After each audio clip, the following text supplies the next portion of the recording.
L'info écho avec Capital.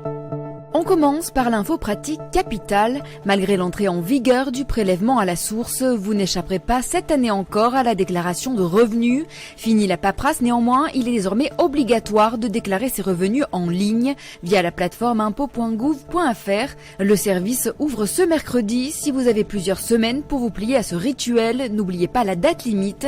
Pour vous accompagner dans votre démarche, Capital vous rappelle les modalités ainsi que toutes les dates importantes à connaître.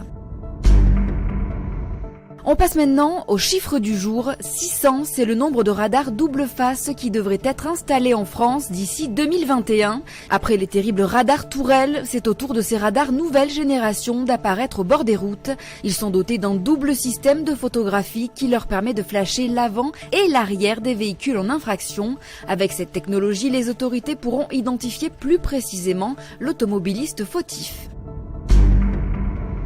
Le coup de gueule du jour est poussé par Carlos Ghosn, le patron déchu de Renault-Nissan. C'est une histoire de complot, de conspiration, de trahison, s'est défendu l'ancien dirigeant dans une vidéo diffusée ce matin au Japon.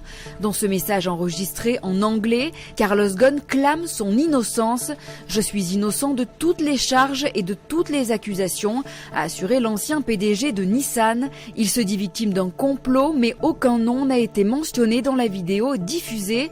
Les accusations ont été sorties de leur contexte et détournées dans le but de me dépeindre comme un personnage avide, a expliqué l'ancien grand patron. On termine par le possible report de l'âge de départ à la retraite au-delà de 62 ans. Si rien n'est encore tranché, cette mesure pourrait pénaliser certains futurs retraités plus que d'autres. Comme le détail Capital, les seniors sans emploi au moment de liquider leur retraite seraient les premiers concernés. Repousser l'âge de départ pourrait avoir des répercussions sur le montant de leur pension. Les personnes qui ont un métier dit pénible seraient aussi désavantagées par une telle réforme.